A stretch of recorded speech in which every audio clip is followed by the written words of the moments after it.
Hello, everybody, and welcome back to Proofread, where I am interviewing some of the latest, greatest, and most dignified people on the internet. And I have with me the dignified and very, very astute Nick Soutter today. I hope I pronounced that name. It's Soutter, isn't it? Yeah, that is correct. Yeah. That is correct. Yeah. Yeah, I sort of remember it being, you're as in somebody that's romantic. You're a Yeah, suitor. yeah, Yeah. We go back a long way, Yes. much further than I realized when I sort of, I really didn't think about how far we go back, but you were sort of there before I even made a channel. I was really, I was really bullied into it by your producer. We all know who we're talking about here, Yeah. and he definitely is an amazing guy. But we knew each other in Amy's rooms and had some fantastic conversations. Yep. Really good. And with what's happening in America at the moment, I don't know of anybody better to talk to. Nick is a independent journalist. He does In Time, an independent news show. Very, very interesting, covers all kinds of things happening with a perspective on sort of international news and things that are happening on sort of the forefront of really the world zeitgeist, isn't it? It's sort of those massive events. As I was mentioning, it's you do breaking news, but the news isn't unbreaking, so it's wild. Welcome, Nick. How are you doing? And welcome to the show. I am doing well. I am delighted to be here. I've dropped in on more than one occasion, as you know. I also like to every now and then raid you, and you've been kind enough to raid us back, which has been really nice. And then you and I, of course, were on Maudi's stream. We did the oh yeah. We've listen, we've known each other for a while, and you know, I have a background in philosophy, and you've been getting into philosophy, and so you and I have had a couple of talks about that. But you'd mentioned one or two that I was like, that sounds familiar, and you said, yeah, you know, actually, I was watching Nick, and Nick said this, and this is what I think. So, and you were always good enough to give me credit for the few things that I had said that was worth repeating. So I appreciated that. Yeah, and back on Amy Newman's was always a lot of fun. Well, I always found it interesting. You were the first person to bring up sort of Hume's problem of induction, and that people tormented you relentlessly for it. But I found it interesting. You know, I was never really tormenting you for that because I actually found it very, very interesting. But so which do you sort of, you obviously focus on news more than philosophy. Do you consider yourself first and foremost a journalist, or do you consider yourself a commentator? How do you see yourself in sort of the landscape? Wow, I have no idea how to answer that. I really hate the term citizen journalist, because it's like, I think to be a journalist, you have to have skills, you have to have credentials, just like citizen journalist. No, you're an observer. And by the way, observers are important. I make my bread and butter off of observers. On In Time, our Discord is basically a newsroom. And what happens is people will, so for example, when Prigozhin invaded Russia, we had been streaming that invasion live for 4 hours before the Associated Press even picked it up. And you know, we had been streaming the invasion of Ukraine, at least the full scale invasion of Ukraine, for about 4 hours before CNN, ABC, anybody else picked it up. And we did that because we'll use social media. We'll see if it's credible. The Ukraine one was hilarious because somebody claimed that they had a recording of a 7-mile long column of troops heading from Crimea to Ukraine. Like that's it. The invasion's begun. Yeah, and so we looked at it. It was geotagged. It was credible, but I wasn't yet ready to go with it. So I said, "How do we know that this is true?" Because that's the hardest part when you're doing it the way we do it. And someone said, "Does Google traffic work in Crimea?" I'm like, let's find out. So we go look on Google traffic, and sure enough, there's a 7-mile long slowdown right where this video purports to be. We're like, that's it. We are breaking it. Russia's invading, and that's how we. So to actually answer your question, we do a lot of commentary. We make it crystal clear when something is opinion versus fact. We think too many people, especially like on Fox News, but even on other networks, you know, will start saying facts blended into opinion, and then you don't know. One of the things I think first and foremost, I'm an educator. I want people to come away from the show looking at the news more critically. And then that includes, us. That includes saying, well, wait a minute, how are you sure? And we keep all our receipts on the whole thing.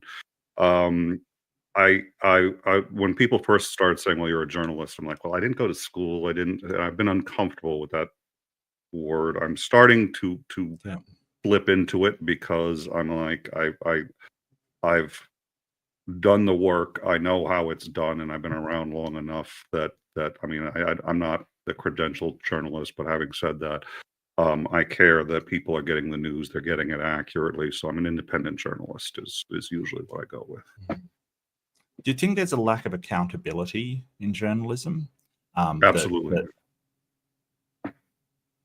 Yeah, it seems like these stories break, they get it wrong, it just moves on. They don't, do you feel like there's not enough correction, or at least sort of not, volume to correction? I guess volume meaning sound wise. Is there not enough of corrections being done?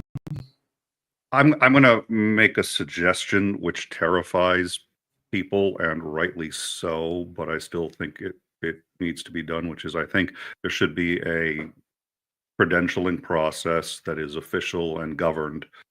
The governing body can be some form of media body, but it used to be in the United States, you didn't need a license to be a lawyer. You just said, I'm a lawyer, and you could go into court and argue cases.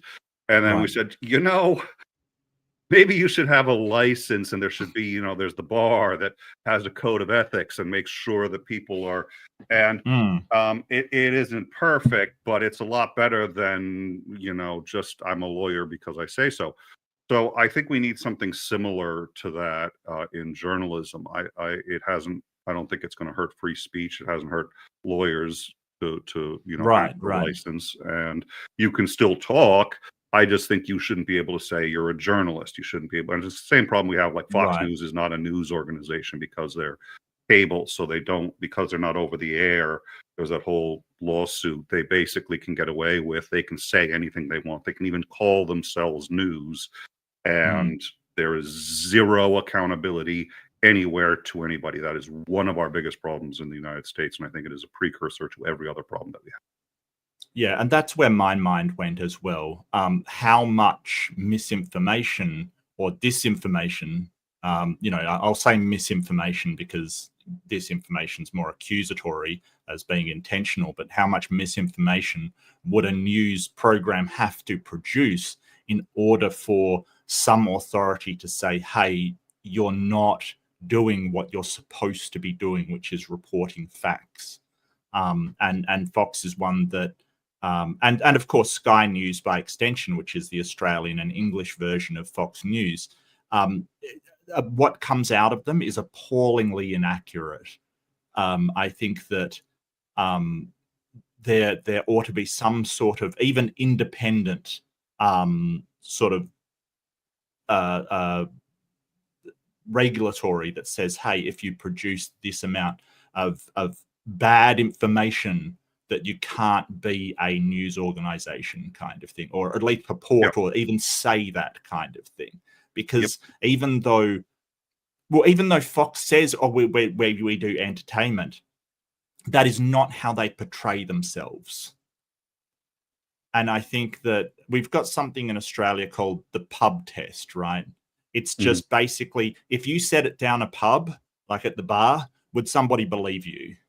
And the idea that Fox isn't purporting to be a news, or that would not pass the pub test. Someone would say, oh, come on. Yeah. Right. So what do you think about that? I couldn't agree more. And Fox is the interesting thing is it's a technicality. When people say Fox isn't officially a news organization and they laugh and joke at Fox, neither is CNN, by the way, neither is MSNBC. Really? None of these are officially a news organization in the United States. And the reason is because what's an official news station has to be something that's broadcast over the airwaves. it's an old standard, it's an old law. And so what happened was Fox won their the suit for, forget what the suit was for. Was it libel, defamation? I don't know, but they had gotten in some hot water, and they were basically saying, well, we're not really a news organization and nobody can believe us. And what actually happened was, yes, there was testimony that, look, nobody could actually believe that we're news, so we're not news. That they made that argument, but that wasn't the argument that won. The argument that won was that the FCC does not have regulatory authority over them because they broadcast on cable, not over the air. That's something that should probably be changed. Right. But when that was declared, then that means the FCC has no regulatory authority over anything, CNN, really. any of the other cable networks. Right. And so that meant none of them are news, technically. And it didn't seem to bother anybody, but it's sort of like, okay, we really don't care anymore what the definition is. And there's no agency that's enforcing this. It was originally the FCC. The FCC had its own problems, heavily influenced by religious groups, yada, yada, yada. But all that notwithstanding, at least if the FCC didn't say you were news, you weren't news, period, end of discussion. Now there's anybody can just say we're news, we're not. It doesn't matter. If you go to the Fox News, website, you see all the Fox and Friends, you see their schedule, you see the whole 9 yards, you see all of the latest from Associated Press. When I'm arguing with a conservative, I go straight to the Fox News website because I know I'm going to find the articles I need there because they copy all the Associated Press articles. Because they're trying to come off as a news organization. If they're just entertainment, why are they covering Associated Press? And why are they, developing real news articles with actual credentialed reporters if they're not news? So it's clearly three-card Monty, and it should be regulated. It should be punished for people who it's actually not that dissimilar from shouting fire in a theater. It's or I'm not allowed to put on a police uniform and start directing traffic just for the hell of it. So I mean, come on. And then a loophole being that you're on a street that's not a highway or something. Like that's basically what they're doing. That's so odd. I did not know that, and that is insane because when you're talking about like it's not over the air, like it's not using radio waves. I don't know of anybody that actually listens to the radio. Like, that would be every single program out there because nobody uses radio waves. Nobody listens to it because the internet's, even if you're listening to radio, usually it's streamed via the internet. Like it's just, it's like still having a rule that you've got to stop at stop signs, but it only applies to horse and buggy. Like what are we doing? Well, I mean, most major networks, ABC's, I don't know that CNN broadcasts over the air. ABC does. So if you have a television, which most of us don't have anymore, we have a monitor that we just hook up to the internet. But if you have like a real television and it's got the HD, the aerial, it needs to be. We used to do the old rabbit ears in my age, but you need now the HD antenna. But you can pick up ABC, CNN, PBS, a whole bunch of things that are still over the air. Why they do that is a good question. The internet isn't ubiquitous. We think it is in the United States. The U.S. is a big country. You know how big it is because you're in Australia. Most Europeans have no idea how big it is. I mean, they just, there's a misunderstanding between a lot of things, but culturally between Europeans and Americans. It's big. There are a lot of rural areas, and there are a lot of areas that either don't get internet or could only get satellite, and people don't want to pay for it. And so there are people who still do use over the air, but the FCC either needs to be empowered to deal with cable networks, which I don't see happening anytime soon because there's no money in it, and there's no legislator is going to get elected on that platform. And Fox and other organizations are going to kick the shit out. Excuse me, I forgot to ask if I can swear.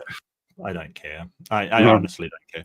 Yeah, but I know what you mean. Like it seems like America has these loopholes that are enforced by very strong organizations like the NRA for preventing any kind of change on guns, or the pharmaceutical industry preventing any change on the cost of drugs in America. And this seems to be another one of those, that the networks are stopping any change on enforcement of any kind of practical responsibility for broadcasters of ostensibly what is the news. It seems to be a lobbying issue and a political issue rather than a regulatory issue. And so that brings me to sort of the part that I've been dreading, and probably the worst part of it is what has happened in the United States recently, and what has brought America to where it is now, has got me fascinated in the way that a train wreck fascinates you. If you told me like 10 years ago that you'd be looking at supporting Putin versus Ukraine, I would call you insane. Yeah. Like, I would say you are out of your mind. Like, there is no possible way that could ever happen. Yeah, and especially, I mean, it was the old Reagan Republicans who blamed liberals for the expansion of the Soviet Union, because we were all like, well, we have to work with them and understand them, and conservatives were like, no, better dead than red.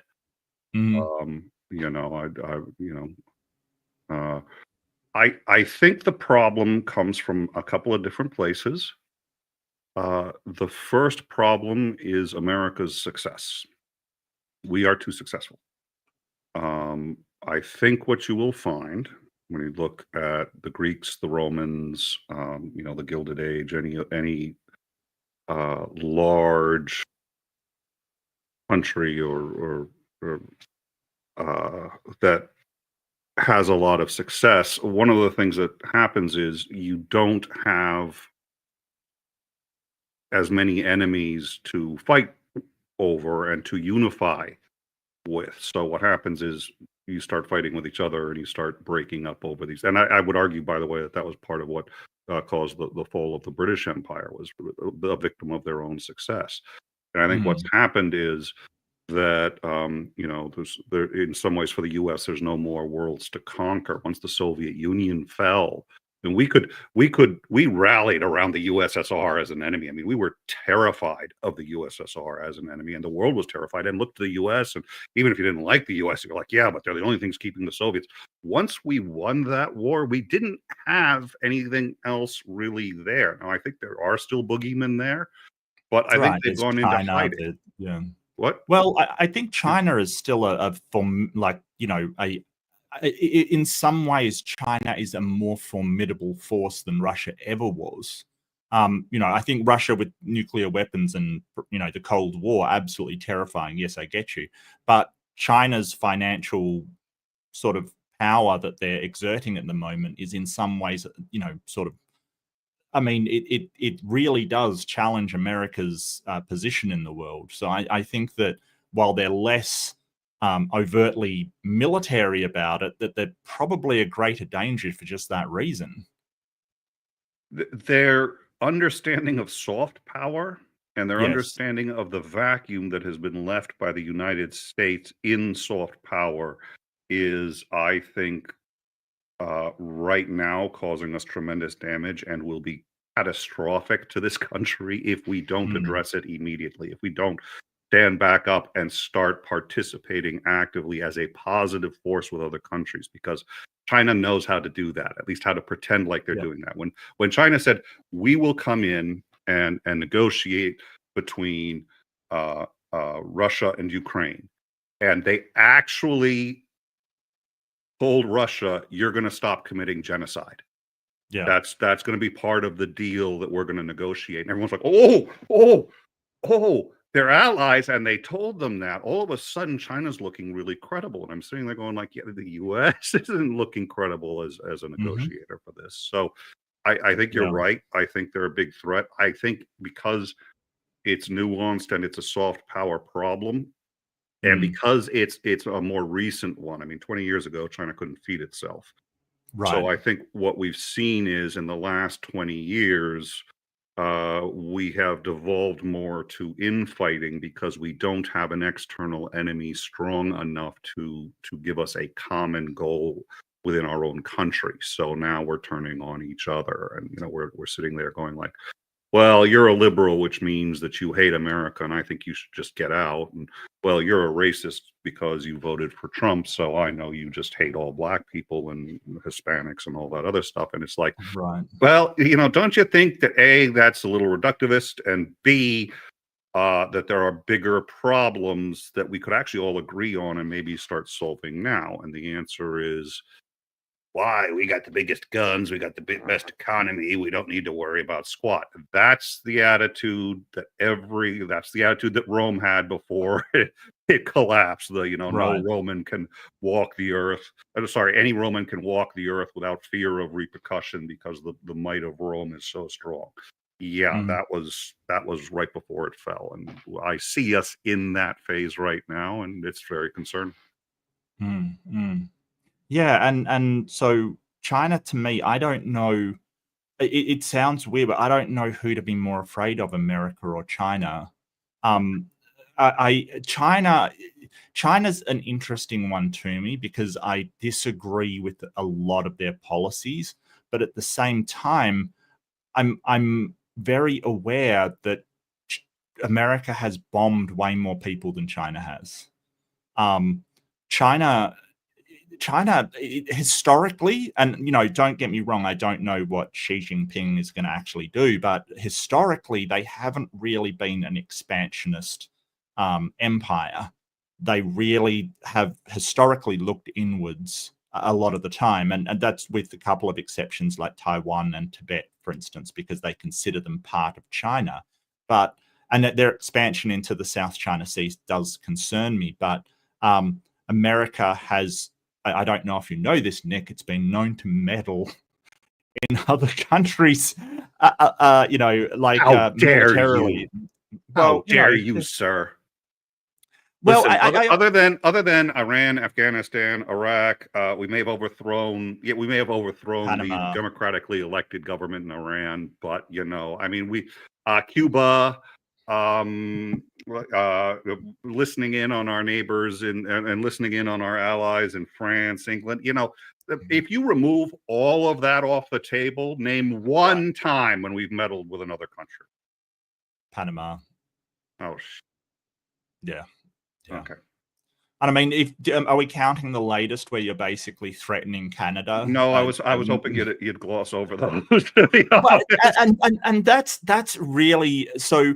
And really, I wanted to talk to you to give you an Australian perspective, because Australians often say we are the strongest American ally, and I'm not even sure many Americans know that's how Australians feel, because very prescient to Australians is that during World War II, we had the Japanese Empire barreling down through the South Pacific towards us, and a country basically saved us, and that was America, right? And it's sort of in this cultural memory, we've never forgotten that, right? It's been a debt was owed. We have bases for America in Australia. We've got a couple of intelligence bases. There's naval bases that assist. Really, Australia has always been standing with America, always, because we had our asses saved, and people died. Americans died saving our country, and nobody over here has forgotten it. But there's been a couple of instances. We went into Iraq. We went to Afghanistan. Probably not the best decisions to follow America into those, but we did it because when America goes to war, Australia goes to war. We owe a great debt. But the Prime Minister lately has just said, well, maybe our interests aren't aligned with America. And that is even to suggest that is it is such a monumental thing. It is, it's like saying, hey, maybe Nick over there isn't a friend of mine. It is huge. It really is. I can't exaggerate the significance of that. And, how I feel is kind of, you've got a friend, he's been a really good friend. He's suddenly become a dick and started hitting his wife or something. Like, you can't, it's heartbreaking, but you can't stand with them. I've heard this a lot, and it's weird to be hearing it. Somebody, a good friend of mine who I've known for about as long as I've known you, Canadian, came into our live chat and said, "Oh, has America invaded Canada yet?" Which sounds like it's the starting of a joke. So Right. one of our regulars, he's been with us since day one, just said, "What? Why would we invade our 51st state?" And he meant that as a joke aimed at Trump, not at Right. Canada. Yeah. There's no bones made about what we feel about Trump, his policies on in time, any of this. Yeah. But he rage quit, blocked me, and I wasn't even the one who said it, but we didn't mod the guy. I was like, he took your comment as a joke, and he was trying to. And then I started talking to a few more Canadians. I was like, they are really pissed. I was like, well, how would I feel?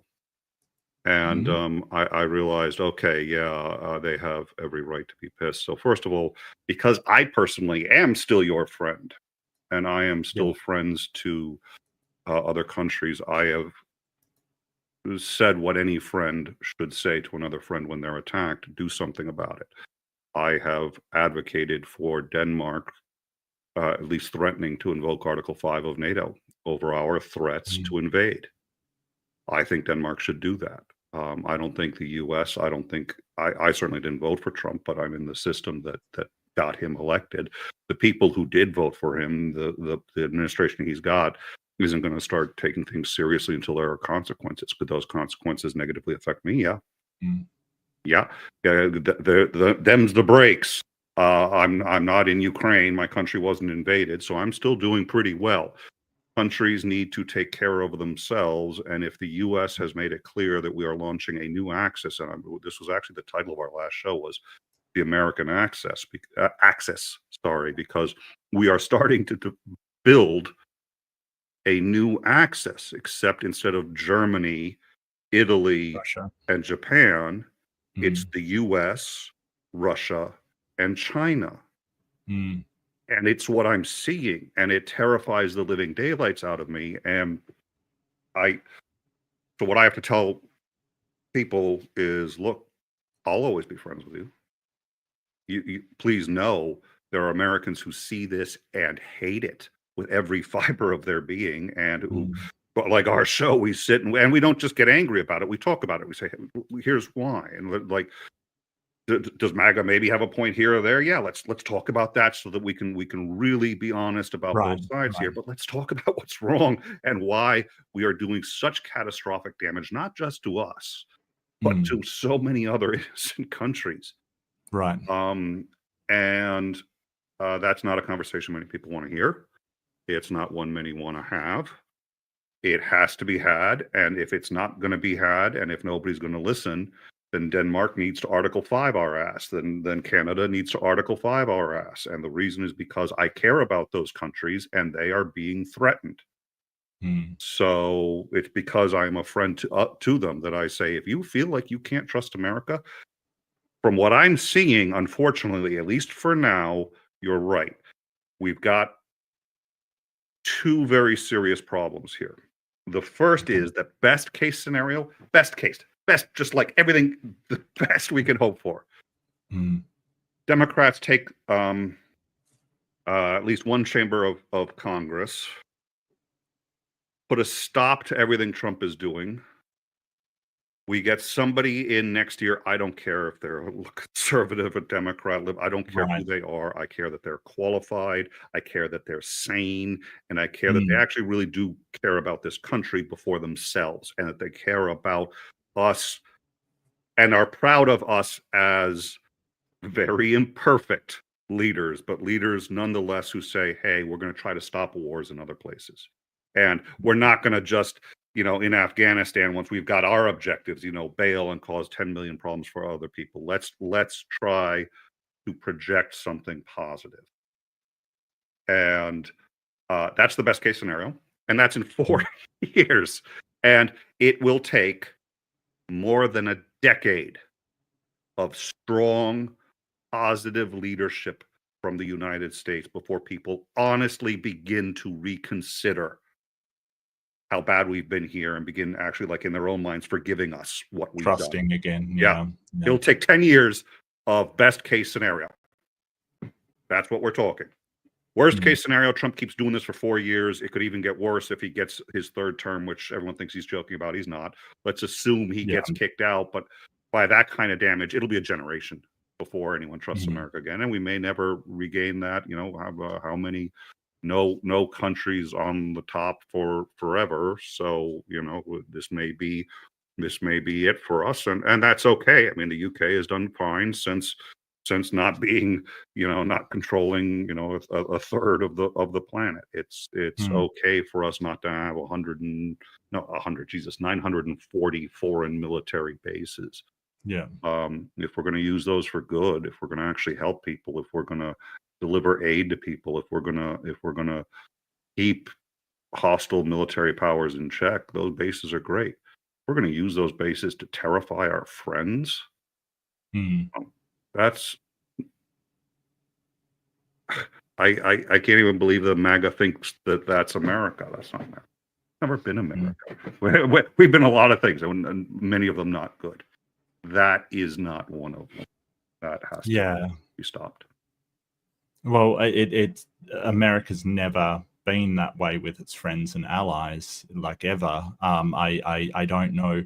This shift is it's whiplash, and it is sort of I don't understand. And what I really wanted to get you on is I don't understand why the American people in general sort of aren't more up in arms about this. And by up in arms, I'm not sort of talking about, actually getting weapons. I'm sort of saying where's the put? Like I read online that there was some protests about Trump's sort of let's talk generously circumventing the law. Maybe he's just ignoring it. That's one perspective.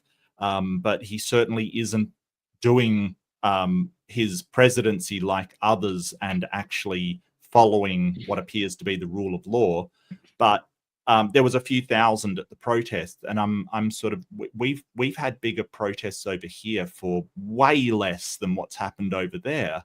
And so I was talking with some people about this, and I simply do not understand if something like this happened in Australia, people would be in the streets, not just in thousands, but probably tens or hundreds of thousands. Like it really is.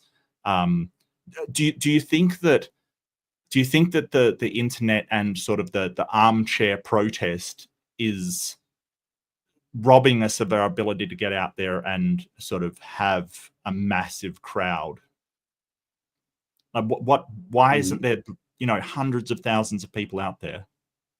I think it's boiled frog syndrome, among other things, which isn't a thing, but it's still a great metaphor. I think in his first presidency, people thought that Trump was a joke and this couldn't be real. The number of people that I argued with, and I remember I was on a stream with Maudi at one point, and I got into a real heated argument with someone, and he's just like, I can't believe you're talking about Trump. He will never get elected again. I was like, that's how he got elected the first time. Right. Yeah. So I did get a correction that I hadn't been blocked, and that is true. The person identified themselves, and they did not block me. That is true. I embellished that part of the story. Apologies, that was not accurate. But the Canadian friend of mine, who's a very good guy and had every right to be extremely upset. So, of course. But he was upset. He was. I get it. We are right now. I was going to say we're nobody's friend. No, we're actually kind of Russia's friend. We're not Russia's friend. We're Russia's lapdog. You know how humiliating it is to have to say that? Because I want to be on, this is what we do on In Time. Yeah. I don't always like what I have to say on the show, but one of the goals is you can get shows that'll tell you what you want to hear anywhere. One of the things we try to do on In Time is break it down as honestly as we can. I think the problem here is essentially a boiled, what they call boiled frog, where you feed the frog in. So I think people have, Trump came in, and how he even convinced liberals, he convinced a number of liberals that, because I'd spoken with liberals like, oh, he wasn't behind Project 2025. I was like, are you shitting me? Like, well, that was the Heritage Foundation. Yeah, in conjunction with like 30 of his previous administration people all talking to him, and he came out and endorsed it. He said, this is the greatest plan. We've got Project 2025. And as soon as people well, not before the election, not before, he said he hadn't even heard of it before the election. He came out and said it was a great plan, and he fully endorsed it. This was right when the plan was released, before anybody had read it. Once there was backlash on it, and they said, is this the plan that you said you endorsed? He goes, no, I've never heard of it. And then people just ended up dropping the fact that he had actually admitted to hearing it and that he liked it. And then after that, I didn't even know that. I didn't even hear that. Yeah. Just once, but it happened. And I'd point to that. Nobody else knew that too. I was just like, yeah, they asked him. He copped to it. So I think, people bought that, okay, he'd be a terrible president, but there's an opposition party, things move slow, and he can't really do all of 2025. I think we had more faith in the judicial system than was warranted. And so, as much whiplash as you're feeling, and by the way, I appreciate you telling me that, and I appreciate, because I think it's important, and I have underestimated what effect this has had on other countries, Canadians, Australians, and so I'm very glad to be made aware of this. For a second now, we'll switch positions and think about this being your country, and it looks like it happened overnight. If you're outside, it looks like it just happened overnight. But we've been going back and forth with it here, and it wasn't major news in other countries, but we sort of knew what MAGA was and how it was going, and it was growing, and it was okay, he's not going to get into office. Okay, he got into office, but he's not really behind 2025. And it was just a whole bunch of confusion. And then every time people start to settle in, and this was the thing that Steve Bannon said, and he's right. This is, by the way, this is how Hitler took over Germany, because people sit there and say, how could this guy who wrote a book saying that you should probably gas people of inferior races, and then said that Jews were, he laid it out. So, and had already tried to conquer, the similarities between him and Trump, he actually did his own insurrection, was in jail for it. That's when he wrote Mein Kampf. And people say, well, how did people not rise up against him? Well, because he didn't wake up one morning and say, we're going to take all the Jews, put them in concentration camps, and start executing them. It was done bit by bit by bit, and there was plausible sounding justifications for each step of it.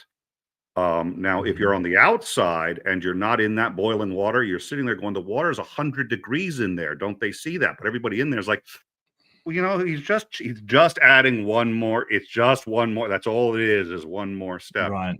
And this is why we started getting very concerned.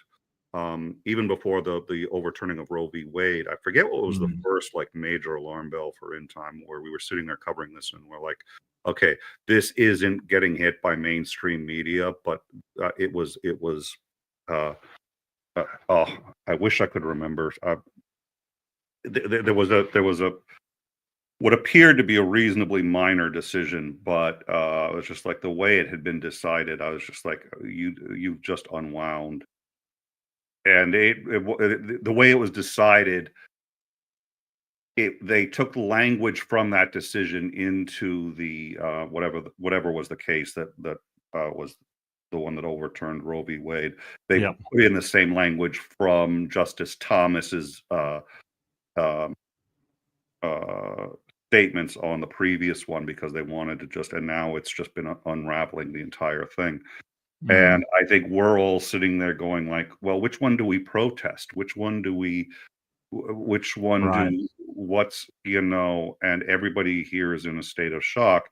And to tell you the truth, it's also a little, there's a part of you, there's a part of me. This is what I do right now. I'm doing this full time. And what I care about is that we have a reputation for getting it right. And when we get it wrong, we go out and we correct it. Yes. And part of me every day wants to pretend like I'm not seeing what I'm seeing in the news. I'm the one who deliberately made it my job to go out and tell people. I was like, I don't want to. No, you know what? I didn't really see that. We're not going to. No. That is it. It is sort of that this can't be happening in America because, you're really talking about the origin of modern democracy, of everything that we hold.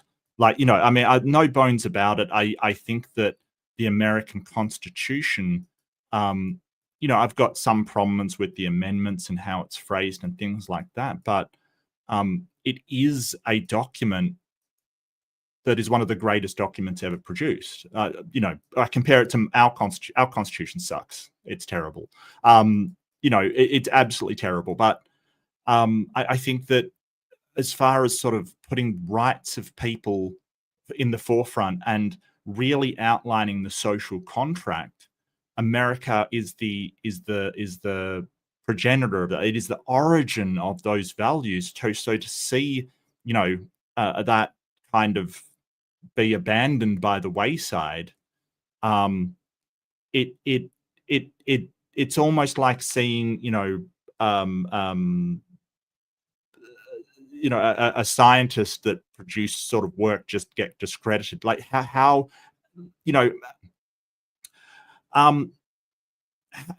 why I don't understand why the Republicans who are sort of historically for democracy, the rights of the people, law and order, all of these values that were hard won through multiple wars, especially things like the War of Independence, right? So you've got a totalitarian or authoritarian system that is taking without giving anything back, that sort of is overthrown by people who believe that you have a right to be represented and have a voice. Every single person has a voice. And that seems to be abandoned by their party. I don't understand how they could get to that point in such a short amount of time. Well, I think there was a tipping point, and we can get into that. I don't think it was a short amount of time. I think it actually. I think if you want to say who started all of it, I'm going to say it was Jim Boehner, Speaker Boehner, and I could get into how and why. I don't know who's Jim Boehner. Can you just? He was the Speaker of the House under Barack Obama. Gotcha. Okay. Yep. So, and I don't think he meant for any of this to happen because he was a genuine conservative, but he did want to start a movement. He wanted to start a movement. He started it. It was the Tea Party. It became this after it got meddled with by the Koch brothers, and they're still funding MAGA. Right. The whole thing has gone off the rails. I think for a lot of Americans, especially. So on our show, my co-host is a conservative. He's a libertarian, and he's a very strong conservative. And I remember during the first Trump administration, called me up and was just like, "Oh my God, Nick, the protests in Portland." I was just like, "Yeah, you're upset about the Black Lives Matter protests and they're damaging property." He goes, "No, a bunch of unmarked." Like mommy vans just came in, grabbed two people off the street, said they were cops, drove them, and then we go look into this, and sure enough, and then they went before a court that nobody could identify. There was no records. Right. Nobody was, and he's just like, "This is Pinochet shit." because this doesn't happen here. I'm sitting there going, all of a sudden he's not that on every show because he's just like, we are in really big trouble if this can happen even once, let alone now Trump's back. I think for a lot of us, it's almost like, are you going to believe what I tell you? Are you going to believe your lying eyes? Or are you going to believe what I tell you? Would rather sort of say, okay, it's not that bad because it's terrifying and because we have believed that this isn't supposed to be possible here. That's the whole point. Is if you have a constitution good enough and if you follow it and you follow the rules, we're gonna be successful. And now you've got Trump doing all these things, and it's sort of like I think people are having a hard time processing because that what they're seeing doesn't comport with how they understand reality. They understand reality to be this does not happen in America. So it's very similar to what you guys are seeing, except we're living it from the inside. Yeah. So I think that's what's stopping the protests. I think Trump is an idiot, but he is a gifted salesman. He is a gifted bully. And I don't think bully is normally like a skill, but it can be, and he is one now. Sure. He is not as good a bully as Putin.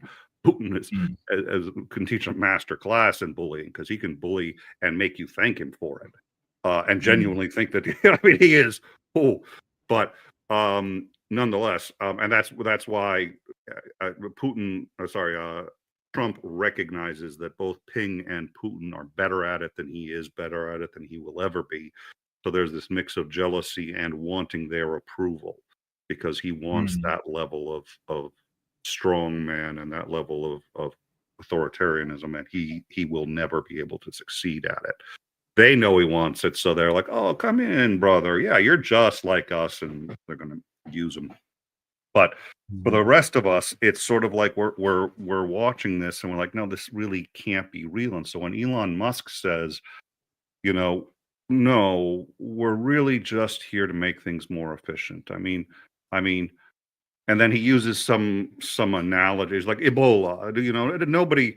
Nobody wants Ebola, so we're not going to cut the program. Right. Well, yeah, they did cut the program and then they restored it.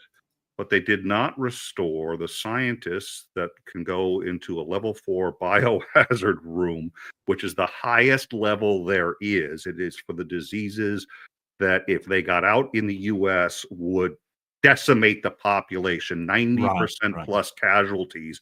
There's not that many. There's a handful of scientists in the world that can work on those diseases in those rooms. They've been fired and haven't been brought back.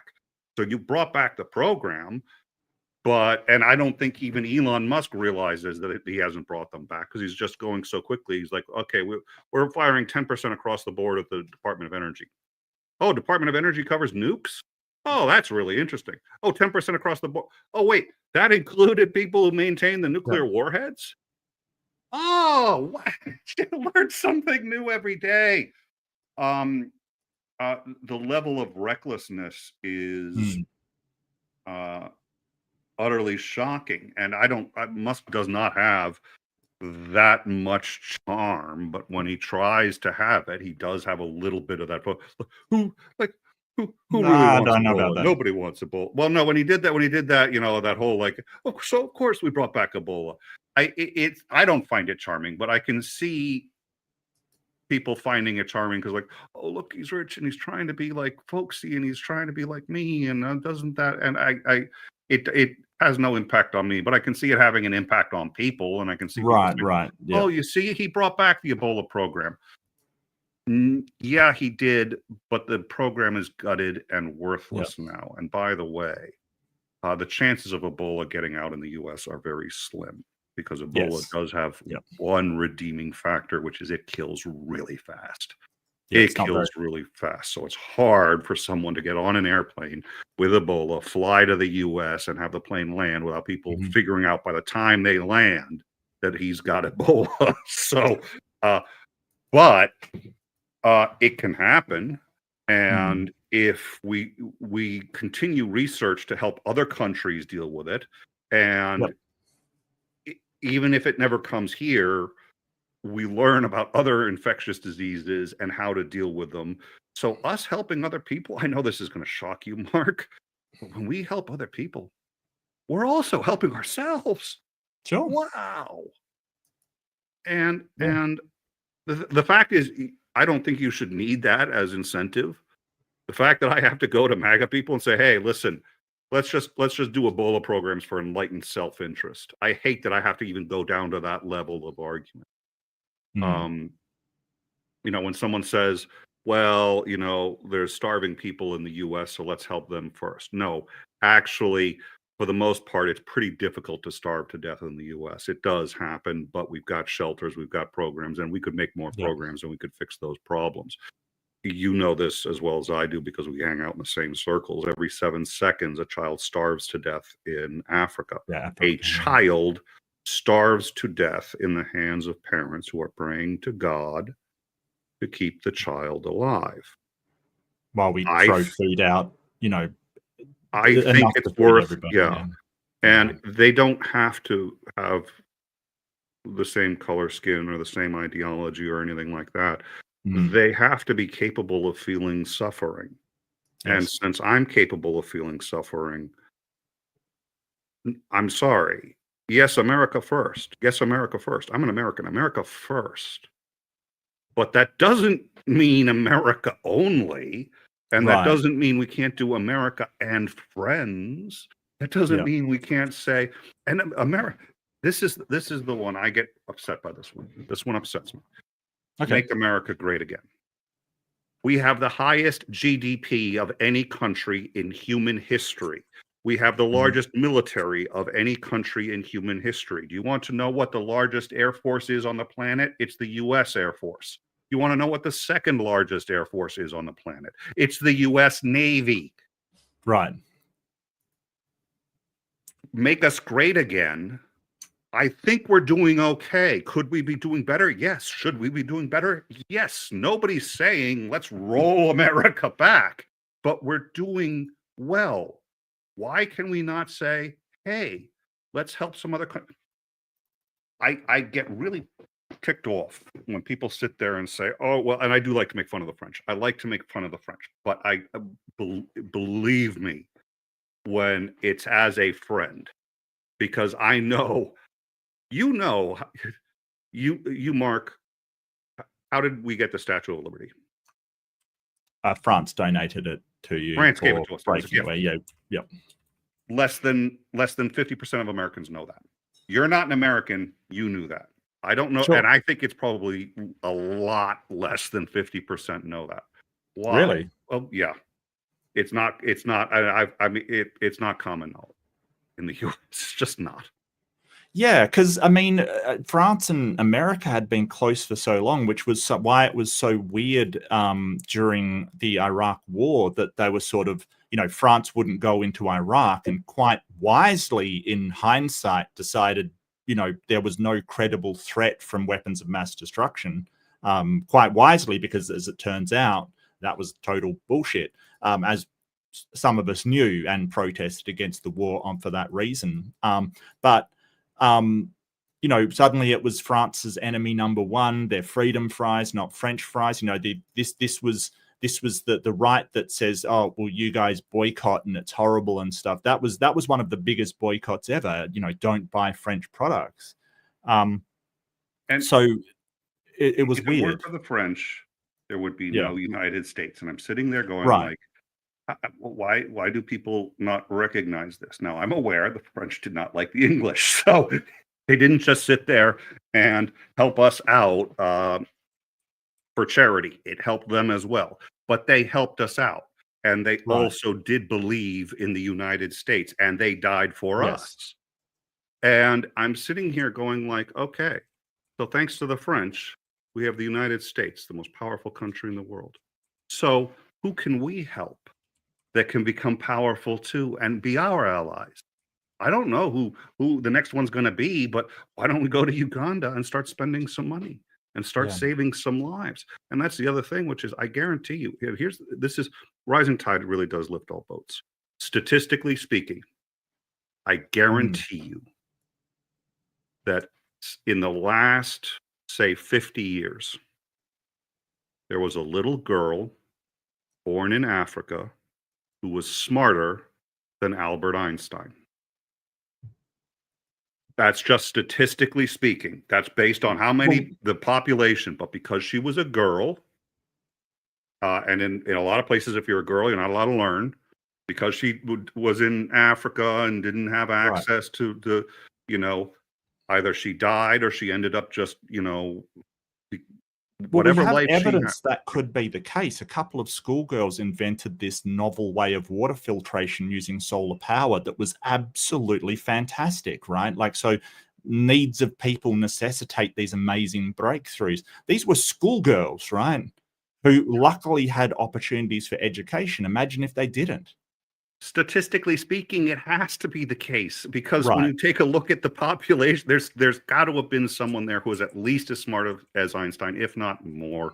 And maybe, or maybe they would have been the next Louis Pasteur, maybe this is, and I use the same argument when people say, big pharma, which there's a lot to object to, but they say big pharma has a cure for cancer and they're not giving it to people. I was like, if they had the cure to cancer, they'd give it to everybody. They'd give it for free if they had to. They'll actually make you pay through the nose for it because they know they can. But here's the thing. The reason we have big pharma is because the average life expectancy is so long. It started with figuring out basic dentistry. But as we learned antibiotics, as we learned how to help women give birth, help the children survive longer, so on and so forth, life expectancy went up. As we solved basic diseases, more diseases cropped up. We have so many people on the planet now that it can support big pharma because people are living longer. There's more people and they're willing to pay for beauty products and all this other stuff. Alzheimer's is a disease not a lot of people got because usually you either died at childbirth or you died at, now Alzheimer's is a big thing because people are living longer. If they can cure Alzheimer's, guess what? People will live even longer. There'll be more people on the planet and they'll have more customers. I agree. They want nothing but money, but that's why they go out and cure cancer and do all these other things. And the scientists there also are not the same as the people who run big pharma. The scientists, nobody goes into science because it's like, I want to be rich. Should I go to Wall Street or become a scientist? Right. Scientists don't get paid a lot of money for the amount of sort of education they have to get, the amount of hours they put in, which is usually way beyond what sort of a business person would put in. It has to be for a love of the knowledge. And do we appreciate that enough? I mean, we do, but there's people out there trying to undermine that. Just sort of, I do see around a lot today of undermining that progress that we've made from, all the way up till now by sort of saying, hey, well, why can't I have an opinion on this? I really want to talk to a few people about the expert problem that we're having for a start, and also the rise of non-experts as authority figures. And I think Trump really embodies that. Sort of the I have the best ideas, I'm the greatest, I have the greatest ideas, I know more than anybody else, when clearly that is not so. Clearly. What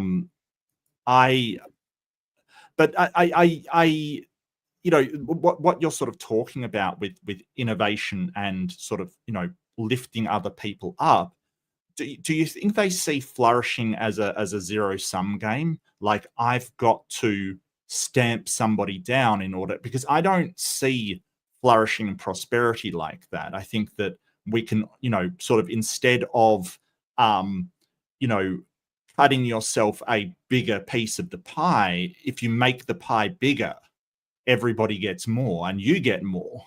So I don't see it as a zero-sum game. I see it as, if we all everybody works together, we'll all get more. Do you think that they see it like that they've got to, take from others in order to flourish themselves? I think that's a huge part of the problem. I think we're all prone to simplistic points of view. You know as well as I do that the human brain is not wired for accuracy. It's wired for Correct. Yeah. efficiency. It's wired to get the best possible answer in the shortest period of time. So it's not the most accurate answer, but the closest to the correct answer as quickly as possible. I somewhat agree. I think that intuitively, yes, our intuition is flawed, but I think that we have mechanisms for reflection and processing in type 2 thinking that will sort of, if we stop just thinking in, how do we feel about it, and then start to do what are the, actual outcomes of this, and think about things logically and rationally. But that's the type 2. That's that you have to actively do that. By default, our brains are wired for efficiency. So it's more efficient to create a false binary and say, if the more he has, the less I'm going to have. So boom, and then just try to look at things in that perspective. It's easier to get people to side with you and say that's and especially as we are a tribal species, it's like you can get to listen, they have 6 cookies and we have only 3, and let's risk 2 of our cookies to get all 7, and then right. And I also think I wrote a couple books. I started as a writer, and I did see that in writing where people would preciously guard any tips they had on writing. It's really hard to get help as a writer because everyone seems to think there's only so many books that can get printed a year. And I was just like, oh, that is not true. You're not competing with the person that but you'd see it and people would be like, oh yeah, no, and people would not want to share knowledge on how to write. It became very hard to find a mentor or anyone who was willing to, because they would guard it like it's, and there are situations that are like that. Certainly we live on a planet that's got limited resources, so that also probably we've evolved to think be predisposed to thinking that way. This gets sort of to the argument. So, Stephen Hawking was once asked what would happen if aliens showed up, and he said they'd wipe us out. And the reason is because whenever any technological superior, the original indigenous species was always wiped out. I strongly disagree. In fact, I think that's preposterous, and here's why.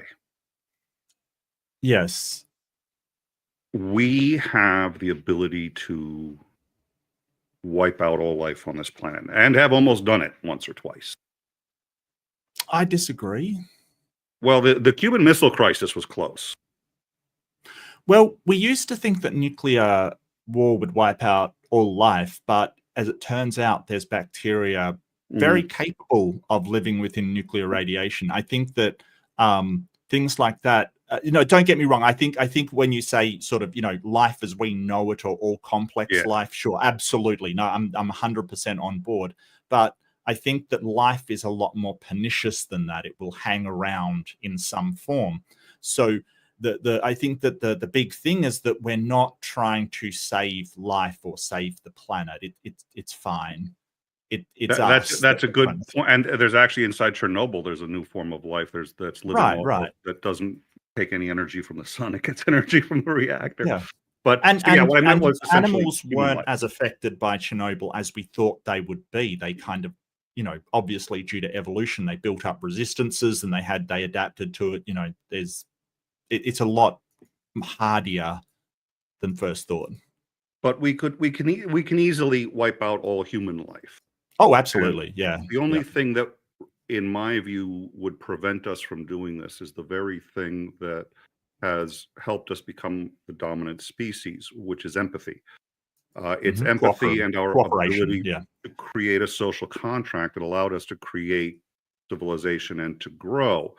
Yes. And that is always at odds with sort of our more adrenal glands, the more aggressive, the more, if you have more, I have to find a way to take it.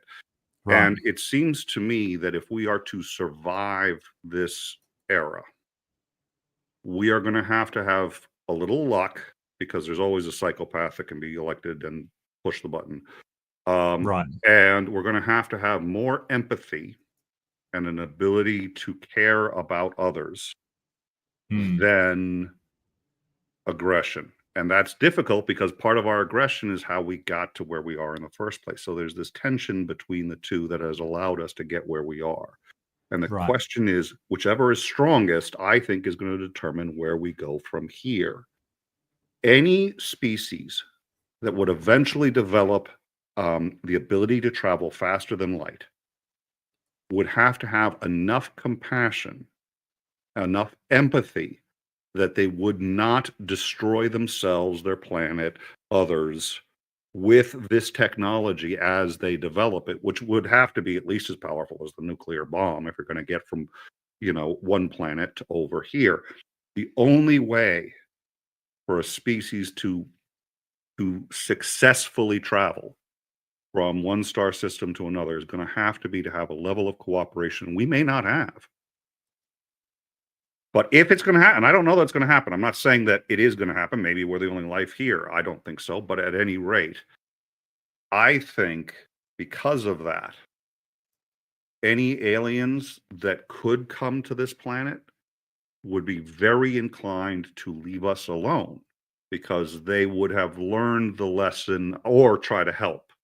Probably leave us alone because they wouldn't know whether they're helping or hurting, and they'd want us to do our own thing. But I think that's a much more evolved way of thinking. And I think unless you think that way, you wouldn't be able to develop space flight in the first place. If the aliens are more like we are today, they'll wipe themselves out. They won't come. I somewhat agree with you. I think that's definitely a possibility, and I disagree with the blanket statement. I think that is definitely one possibility, and I think that, and part of me, I've thought this before, that aliens might treat us like we would treat the North Sentinelese Islands kind of thing. Like, these guys are just, they're brutal, they're bloodthirsty, they attack anything they see. Let's just leave them alone.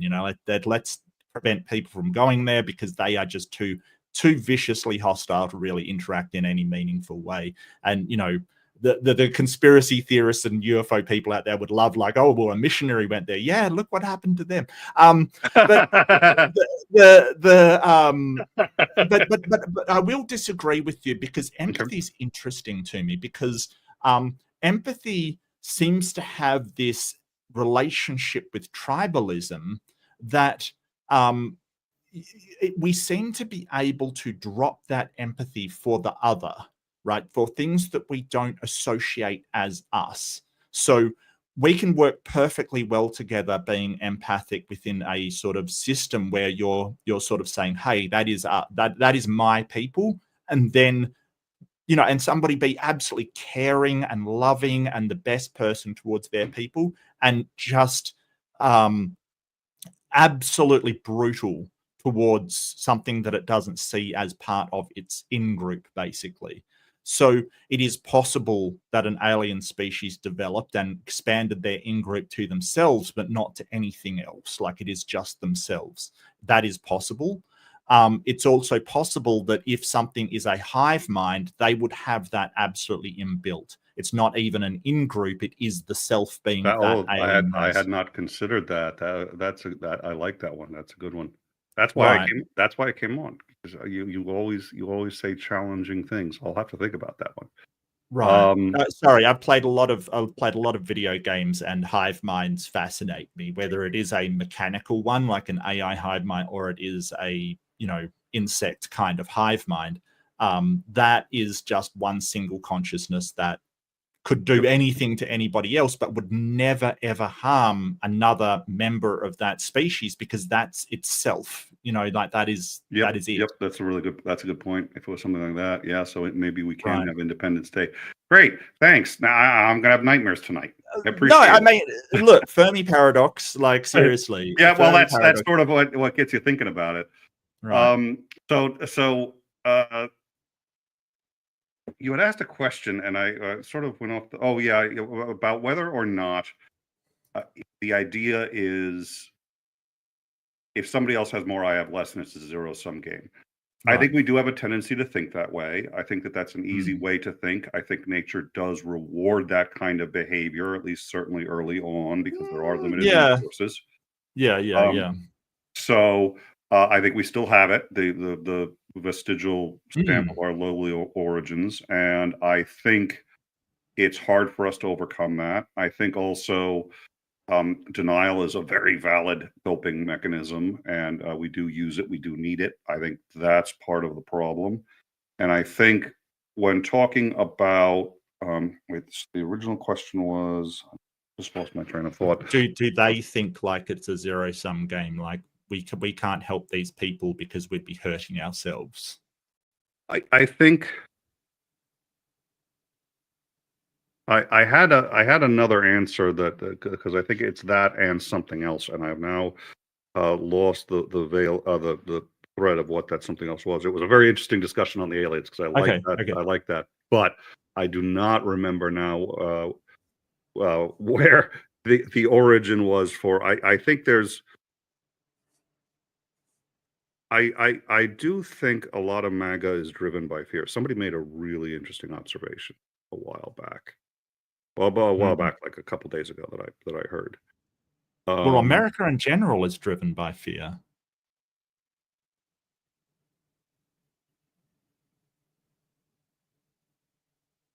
I think there's a lot of truth to that. I think. Sorry to break it to you here. A lot of people are sort of, they especially, I'm usually a very vocal person on gun control. I will under no circumstances make any bones about, that I think guns should be very restricted. And Australia, the amount of people are like, aren't you worried about being killed in your sleep? And it's like, what? Like to me, it's just like, no. Why would I be? But keep in mind though, that's the same group. So it's the conservatives, and I think in general, the conservative mindset is more, okay, let's slow down progress and stick with what works. And they fear change. The progressive mindset is we should change as much as we can as quickly as possible to maximize the benefits for everybody. And so those are the two that are sort of right now represented, not anymore, but presumably by the Democratic Party and the Republicans. It's the conservatives who have always said everybody should have a gun because you need to defend yourself in this modern age. I think it's the MAGA who say, well, America's falling apart. Oh, this was the one that I was.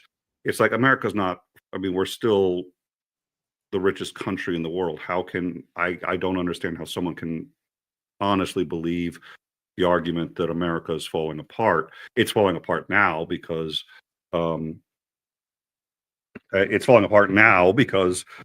we're dismantling it, but we're dismantling it out of this sense that, well, we're afraid of Mexicans coming in, we're afraid of other people taking our jobs, we're afraid of all of this.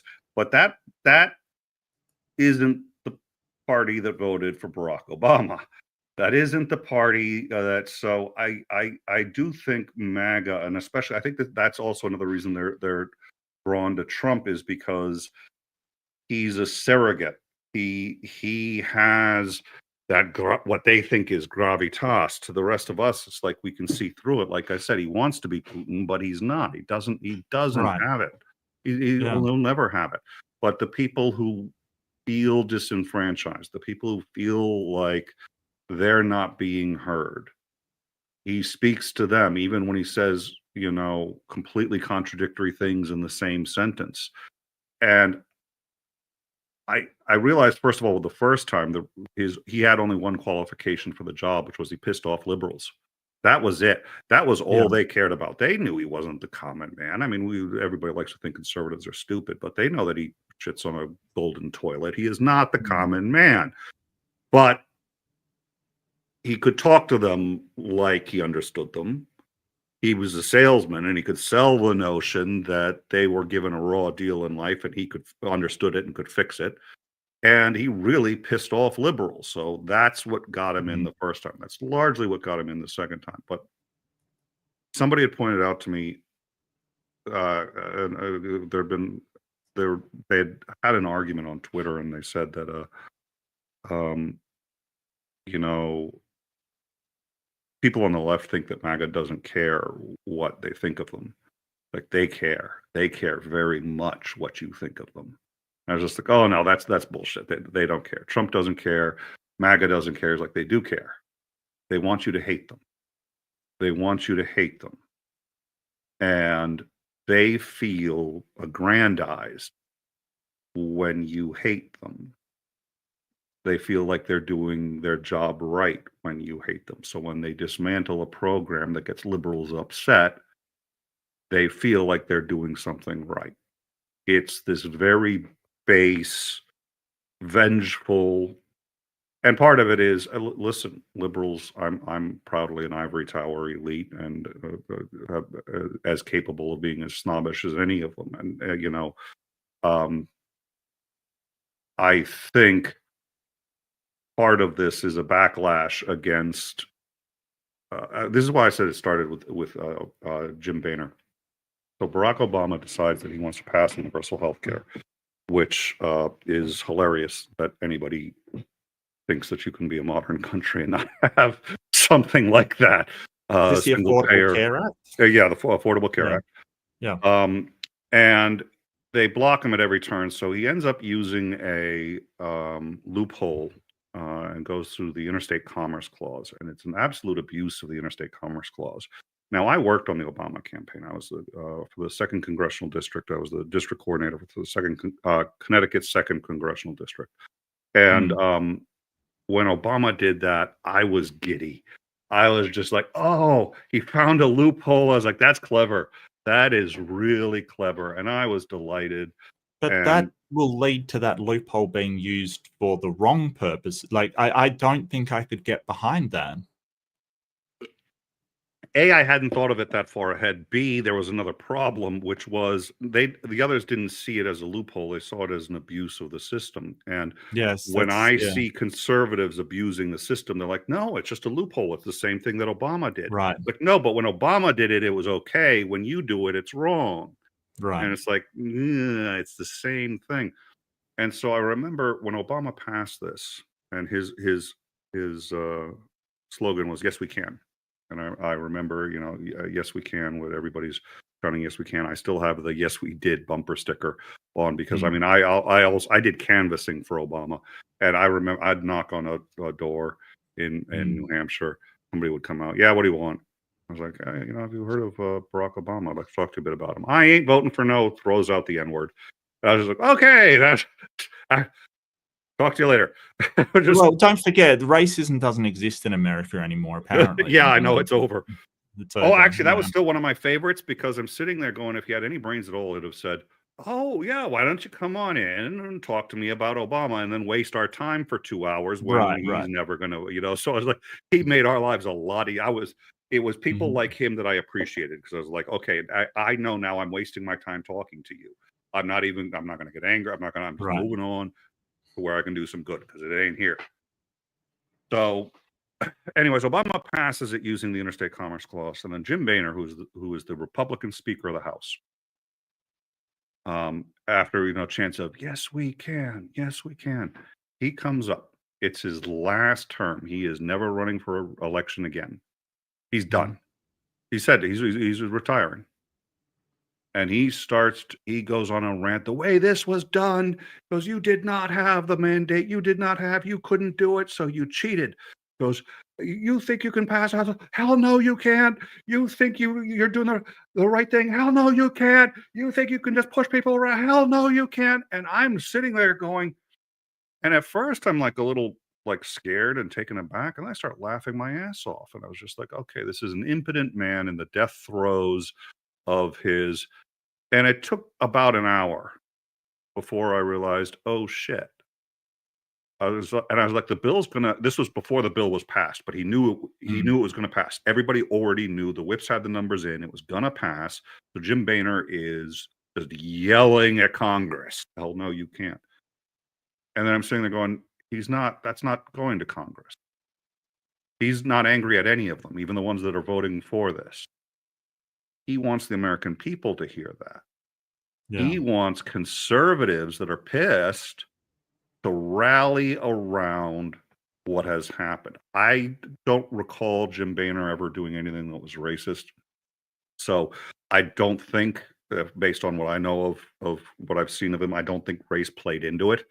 But I think to the base that was hearing it, it did. Right. They're like, yeah, that black guy cheated the system and he cheated me. And here's Jim Boehner standing up saying, I was like, even though it's his last term, he's starting a movement to overturn this. And the way he's doing it is by yelling to everyone, hell no, you can't. I'm mad as hell and I'm not going to take it anymore. It was Right. like a network moment. You should go and see it because it is, he stole it from network. And the Tea Party was formed after that. That is where the Tea Party was formed. There was a bunch of people saying, and they resented. The funny thing is, I think you could eventually get conservatives on universal health care. I think it would be difficult, but you could get them to do it.